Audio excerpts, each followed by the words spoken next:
Welcome and welcome back, my friends, to another reading of The Sea of Monsters. Today we're reading Chapter 6, Demon Pigeons Attack. The next few days were tortured, just like Tantalus wanted. First there was Tyson moving into the Poseidon cabin, giggling to himself every 15 seconds and saying, "Percy is my brother?" like he just won the lottery. Aw, Tyson, I'd say. It's not that simple. But there was no explaining it to him.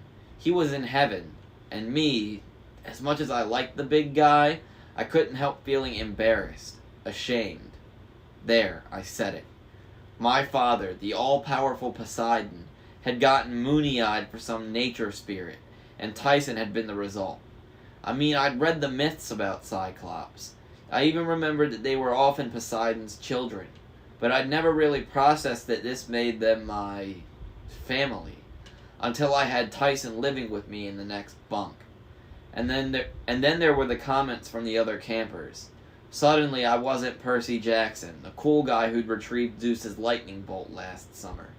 Now I was Percy Jackson, the poor schmuck with the ugly monster for a brother.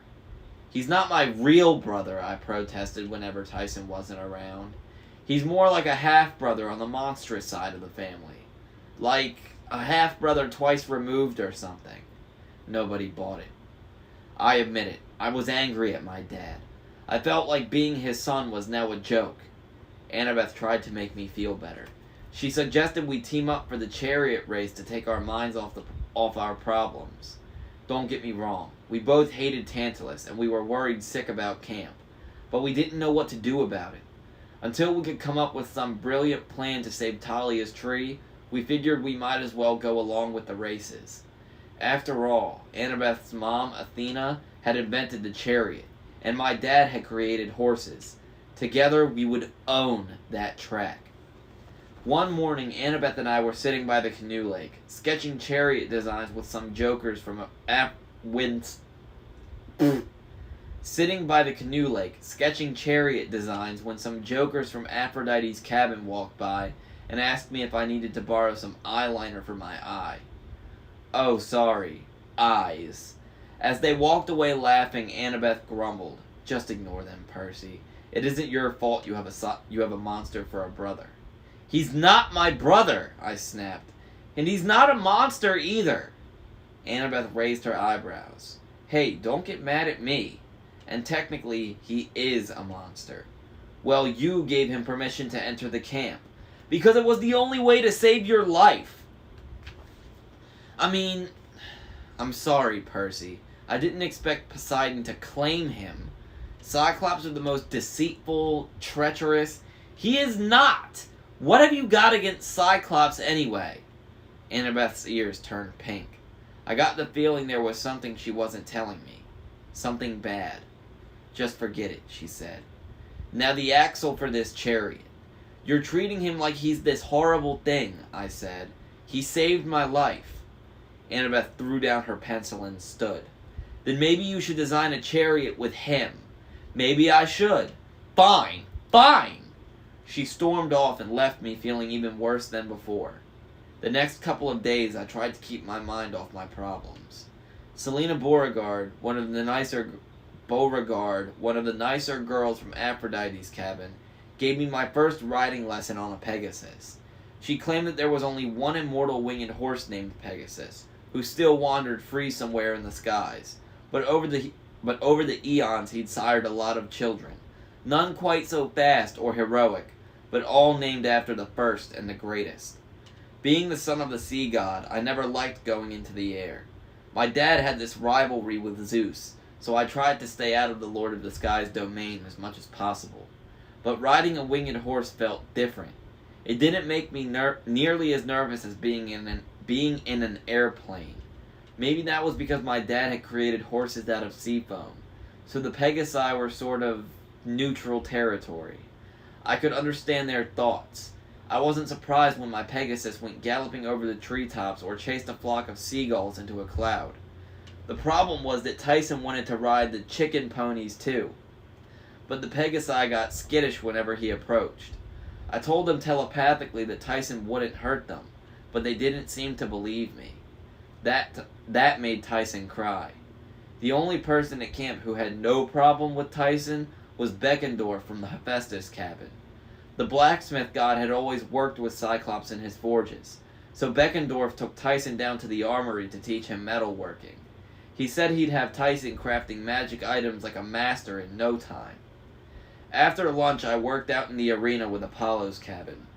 Swordplay had always been my strength. People said I was better at it than any camper in the last 100 years, except maybe Luke. People always compared me to Luke. I thrashed the Apollo guys easily. I should have been testing myself against the Ares and Athena cabins, since they had the best sword fighters. But I didn't get along with Clarice and her siblings, and after my argument with Annabeth, I just didn't want to see her. I went to archery class, even though I was terrible at it, and it wasn't the same without Chiron teaching. In arts and crafts, I started a marble bust of Poseidon, but it started looking like Sylvester Stallone, so I ditched it. I scaled the climbing wall in full lava and earthquake mode, and in the evenings I did border patrol. Even though Tantalus had insisted we forget trying to protect the camp, some of the campers had quietly kept it up, working out a schedule during our free times. Excuse me. Can we just another quick pause? Take a second to realize what Percy just said. He is out here sparring with entire cabins. I thrashed the Apollo guys easily. I should have been testing myself against the Ares and Athena cabins, since they had the best sword fighters. Testing myself against the Ares and Athena cabins. Thrashing the Apollo guys. This man is out here bodying whole cabins. Just doing it. Out here. Raw dogging it. What do you even say to that? Like, what do you... And like I said earlier, not to belabor a point, but Percy is one of the younger campers at Camp Half-Blood. And he's out here bodying entire cabins of older kids. Bro, could you imagine... Like, imagine being in middle school and fighting the high school kids, right? That's not an uncommon occurrence. Like, that happens. But the middle school kids usually don't win. Let alone fight, like, entire groups of high school kids. Or, request to be fighting the biggest, toughest, strongest high school kids.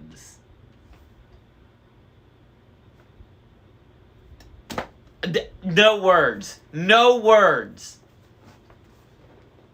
God damn. Okay. Where'd I leave off? Here we go.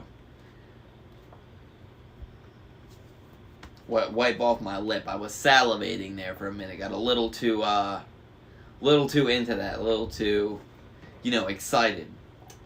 I sat at the top of Half-Blood Hill and watched the dryads come and go, singing to the dying pine tree. Satyrs brought their reed pipes and played nature magic songs. And for a while the pine needles seemed to get fuller. The flowers on the hill smelled a little sweeter, and the grass looked greener. But as soon as the music stopped, the sickness crept back into the air. The whole hill seemed to be infected, dying from the poison that had sunk into the tree's roots. The longer I sat there, the angrier I got. Luke had done this. I remembered his sly smile, the dragon claw scar across his face. He'd pretended to be my friend, and the whole time he'd been Kronos' #1 servant. I opened the palm of my hand. The scar Luke had given me last summer was fading, but I could still see it. A white asterisk-shaped wound where his pit scorpion had stung me. I thought about what Luke had told me right before he tried to kill me. Goodbye, Percy. There is a new golden age coming. You won't be part of it. At night I had more dreams of Grover. Sometimes I just heard snatches of his voice. One time I heard him say, It's here. Another time, he likes sheep. I thought about telling Annabeth about my dreams, but I would have felt stupid. I mean, he likes sheep? She would have thought I was crazy. The night before the race, Tyson and I finished our chariot. It was wicked cool. Tyson had made the metal parts in the armory's forges. I'd sanded the wood and put the carriage together. It was blue and white, with wave designs on the sides and a trident painted on the front. After all that work, it seemed only fair that Tyson would ride shotgun with me, though I knew the horses wouldn't like it and Tyson's extra weight would slow us down. As we were turning in for bed, Tyson said, "You are mad?" I realized I'd been scowling. "Nah, I'm not mad." He lay down in his bunk and was quiet in the dark. His body was way too long for his bed. When he pulled up the covers, his feet stuck out the bottom. "I am a monster." "Don't say that." "It is okay. I will be a good monster. Then you will not have to be mad." I didn't know what to say. I stared at the ceiling and felt like I was dying slowly, right along with Talia's tree. It's just, I've never had a half-brother before. I tried to keep my voice from cracking. It's really different for me. And I'm worried about the camp. And another friend of mine, Grover. He might be in trouble. I keep feeling like I should be doing something to help, but I don't know what. Tyson said nothing. "I'm sorry," I told him. "It's not your fault. I'm mad at Poseidon. I feel like he's trying to embarrass me. Like he's trying to compare us or something, and I don't understand why." I heard a deep rumbling sound. Tyson was snoring. I sighed. "Good night, big guy." And I closed my eyes too. Can we just, another brief pause, segue. Can we take a minute to appreciate what a healthy example of masculinity Percy is? This man is out here genuinely like venting his feelings to his half-brother, to another man. That is like, here, hold up. Sorry. That is like some very healthy, that is some very healthy masculinity to put on display for young men. That is a healthy habit. Talking with your bros. Getting it out, bro. Guy talk. Like, instead of that stoic, tough guy bullshit. Like, Percy is out here being like, this man's out here 13 years old being a healthy role model. That's what we like to fucking see. Come on now. God, good shit, Percy. Good for you being confident and secure enough in yourself to talk about your problems. That's my fucking guy, bro. It's my guy. In my dream, Grover was wearing a wedding dress. It didn't fit him very well. The gown was too long and the hem was caked with dried mud. The neckline kept falling off his shoulders. A tattered veil covered his face. He was standing in a dank cave, lit only by torches. There was a cot in one corner and an old-fashioned loom in the other, a length of white cloth half woven on the frame. And he was staring right at me like I was a TV program he'd been waiting for. "Thank the gods!" he yelped. "Can you hear me?" My dream self was slow to respond. I was still looking around, taking in the stalactite ceiling, the stench of sheep and goats, the growling and grumbling and bleating sounds that seemed to echo from behind a refrigerator-sized boulder which was blocking the room's only exit, as if there were a much larger cavern beyond it. "Percy," Grover said, "please, I don't have the strength to project any better. You have to hear me." "I hear you," I said. "Grover, what's going on?" From behind the boulder, a monstrous voice yelled, "Honey Pie, are you done yet?" Grover flinched. In a falsetto, he crawled out, "Not quite, dearest. A few more days." "Bah! Has it been 2 weeks yet?" No, dearest. Just 5 days. That leaves 12 more to go." I'm gonna regret doing that. That's gonna be on the internet for fucking ever. I'm gonna hate myself for that in like a week. The monster was silent, maybe trying to do the math. He must have been worse at arithmetic than I was, because he said, "All right, but hurry. I want to see you under that veil. Grover turned back to me. You have to help me. No time. I'm stuck in this cave on an island in the sea. Where? I don't know exactly. I went to Florida and turned left. What? How did you... It's a trap, Grover said. It's the reason no satyr has ever returned from this quest. He's a shepherd, Percy, and he has it. Its nature magic is so powerful it smells just like the great god Pan. The satyrs come here thinking they've found Pan, and they get trapped and eaten by Polyphemus. Polly who? The Cyclops, Grover said, exasperated. I almost got away. I made it all the way to St. Augustine. But he followed you, I said, remembering my first dream, and trapped you in a bridal boutique. That's right, Grover said. My first empathy link must have worked then.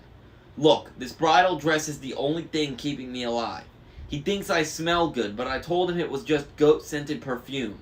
Thank goodness he can't see very well. His eye is still half blind from the last time somebody poked it out. But soon he'll realize what I am. He's only giving me 2 weeks to finish the bridal train, and he's getting impatient. Wait a minute. This Cyclops thinks you're a... Yes! Grover wailed. He thinks I'm a lady Cyclops, and he wants to marry me. Under different circumstances, I might have busted out laughing. But Grover's voice was deadly serious. He was shaking with fear. I'll come rescue you, I promised. Where are you? The Sea of Monsters, of course. The Sea of what? I told you, I don't know exactly where. And look, Percy, I'm really sorry about this. But this empathy link, well, I had no choice. Our emotions are connected now. If I die, don't tell me. I'll die too. Oh, well, perhaps not. You might live for years in a vegetative state. But, it would be a lot better if you got me out of here. Honey pie, the monster bellowed. Dinner time! Yummy, yummy sheep meat. Grover whimpered. I have to go. Hurry. Wait! You said it was here. What? But Grover's voice was already growing fainter. Sweet dreams. Don't let me die! The dream faded, and I woke with a start. It was early morning. Tyson was staring down at me, his one big brown eye full of concern. Are you okay? He asked. His voice sent a chill down my back, because he sounded almost exactly like the monster I'd heard in my dream. The morning of the race was hot and humid. Fog lay low on the ground like sauna steam. Millions of birds were roosting in the trees. Fat, gray and white pigeons, except they didn't coo like regular pigeons. They made this annoying metallic screeching sound that reminded me of submarine radar. The racetrack had been built in a grassy field between the archery range and the woods. Hephaestus's cabin had used the bronze bulls, which were completely tame since they'd had their heads smashed in, to plow an oval track in a matter of minutes. There were rows of stone steps for the spectators. Tantalus, the satyrs, a few dryads, and all of the campers who weren't participating. Mr. D didn't show. He never got up before 10 o'clock. Right, Tantalus announced as the teams began to assemble. A naiad had brought him a big platter of pastries, and as Tantalus spoke, his right hand chased a chocolate eclair across the judge's table. You all know the rules. A quarter-mile track, twice around to win. 2 horses per chariot. Each team will consist of a driver and a fighter. Weapons are allowed. 30 tricks are expected. But try not to kill anybody. Tantalus smiled at us like we were all naughty children. Any killing will result in harsh punishment. No s'mores at the campfire for a week. Now ready your chariots. Beckendorf led the Hephaestus team onto the track. They had a sweet ride made of bronze and iron. Even the horses, which were magical automatons like the Colchis bulls. I had no doubt that their chariot had all kinds of mechanical traps and more fancy options than a fully loaded Maserati. The Ares chariot was blood red and pulled by 2 grisly horse skeletons. Clarice climbed aboard with a bunch of javelins, spiked balls, caltrops, and a bunch of other nasty toys. Apollo's chariot was trim and graceful and completely gold, pulled by 2 beautiful palominos. Their fighter was armed with a bow, though he had promised not to shoot regular pointed arrows at the opposing drivers. Hermes' chariot was green and kind of old-looking, as if it hadn't been out of the garage in years. It didn't look like anything special, but it was manned by the Stoll brothers, and I shuddered to think what dirty tricks they'd schemed up. That left 2 chariots, the one driven by Annabeth and the other by me. Before the race began, I tried to approach Annabeth and tell her about my dream. She perked up when I mentioned Grover, but when I told her what he'd said, she seemed to get distant again. Suspicious. "You're trying to distract me," she decided. "What? No, I'm not." "Oh, right. Like Grover would just happen to stumble across the one thing that could save the camp." "What do you mean?" She rolled her eyes. "Go back to your chariot, Percy. I'm not making this up.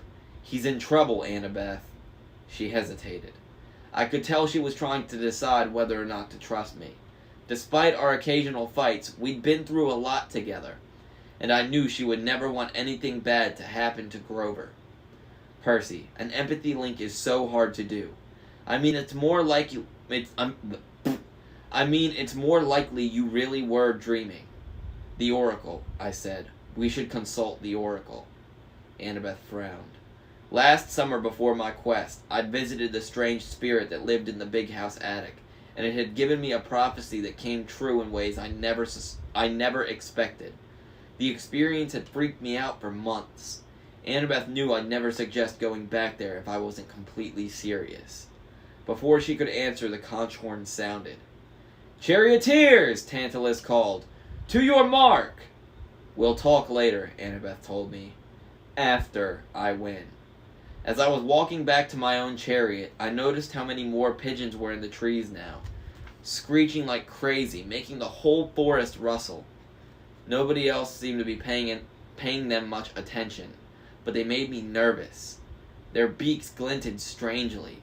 Their eyes seemed shinier than regular birds. Tyson was having trouble getting our horses under control. I had to talk to them for a long time before they would settle down.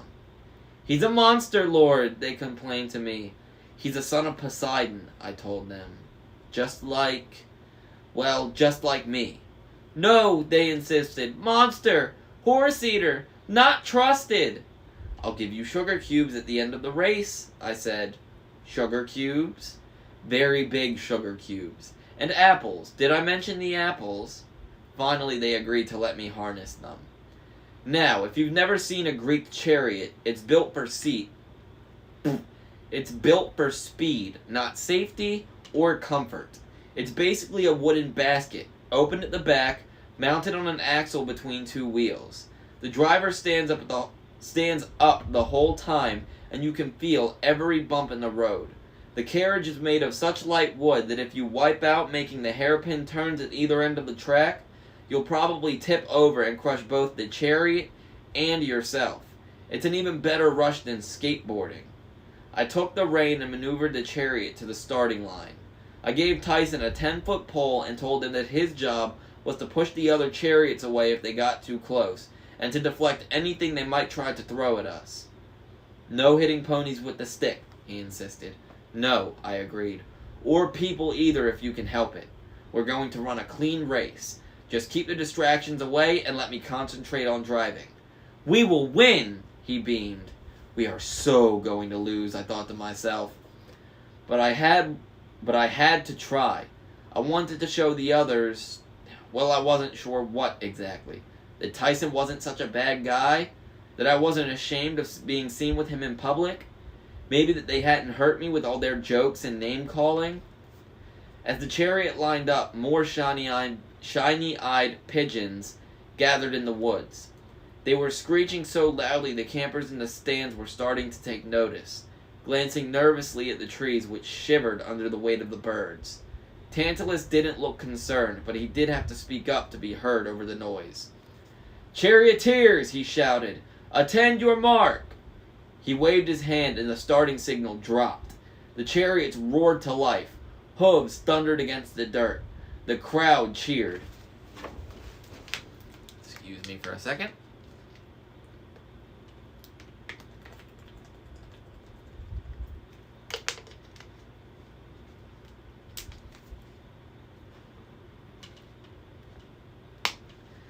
Gotta prep the, things are about to get interesting. Almost immediately, there was a loud, nasty crack.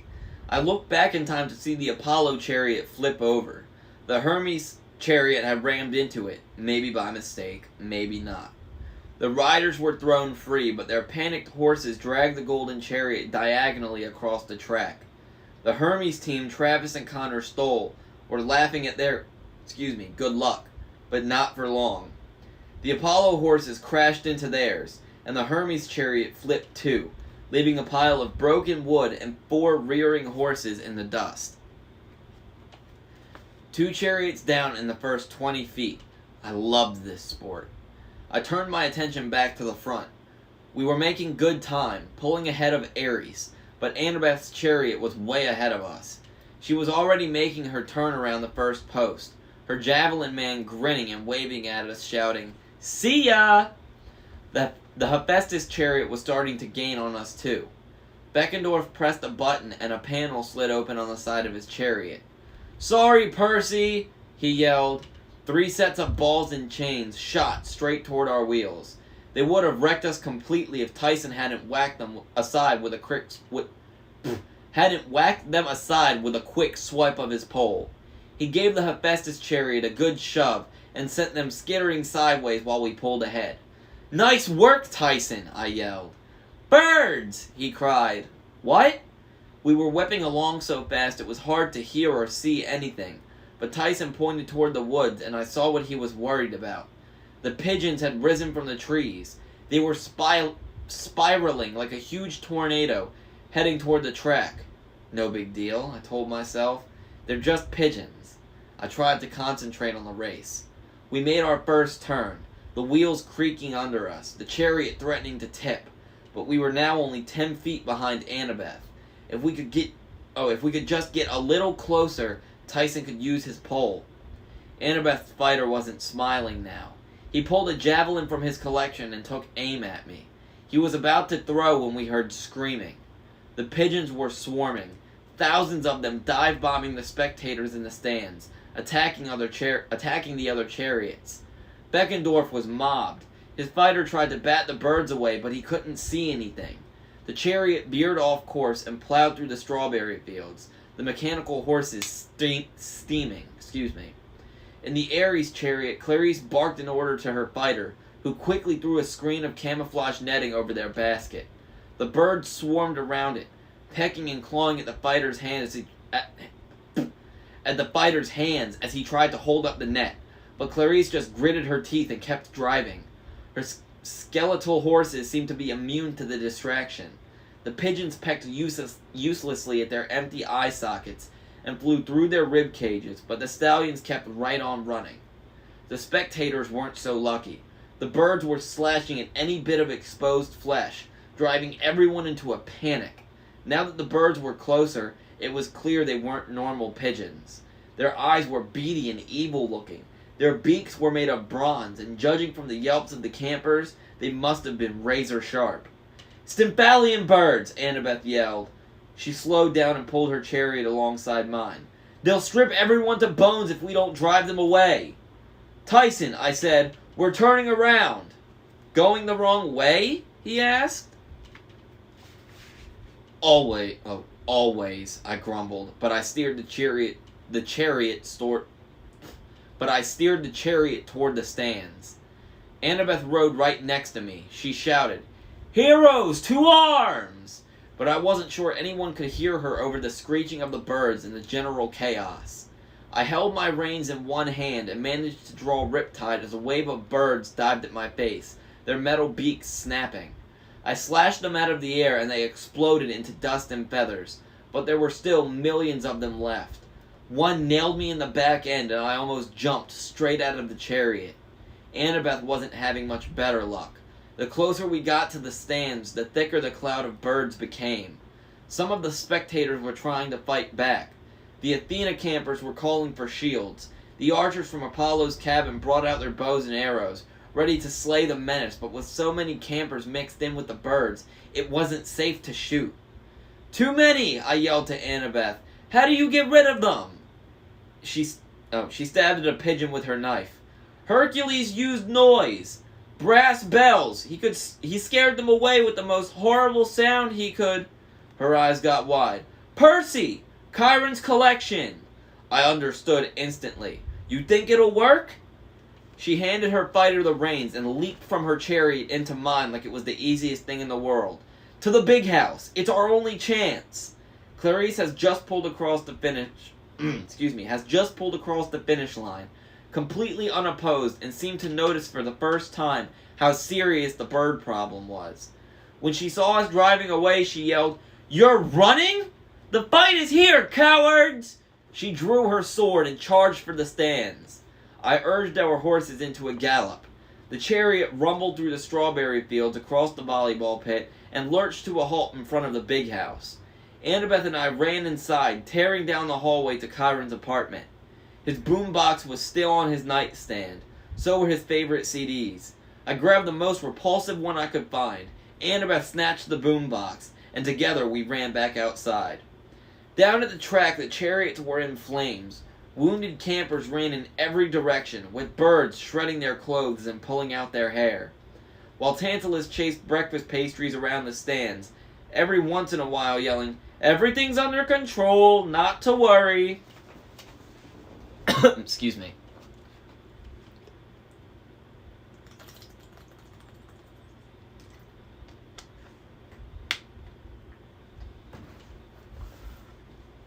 Excuse me.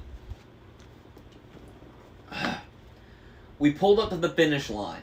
Annabeth got the boombox ready. I prayed the batteries weren't dead. I pressed play and started up Chiron's favorite, the all-time greatest hits of Dean Martin. Suddenly the air was filled with violins and a bunch of guys moaning in Italian.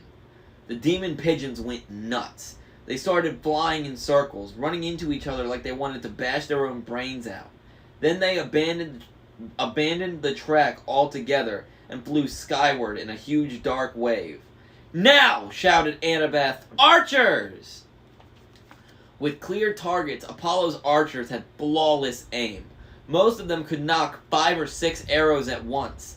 Within minutes, the ground was littered with dead, bronze-beaked pigeons, and the survivors were a distant trail of smoke on the horizon. The camp was saved, but the wreckage wasn't pretty. Most of the chariots had been completely destroyed. Almost everyone was wounded, bleeding from multiple bird pecks. The children from Aphrodite's cabin were screaming because their hairdos had been ruined and their clothes pooped on. "Bravo," Tantalus said, but he wasn't looking at me or Annabeth. "We have our first winner!" He walked to the finish line and awarded the golden laurels for the race to a stunned-looking Clarice. Then he turned and smiled at me. "And now to punish the troublemakers who disrupted this race." End of chapter 6.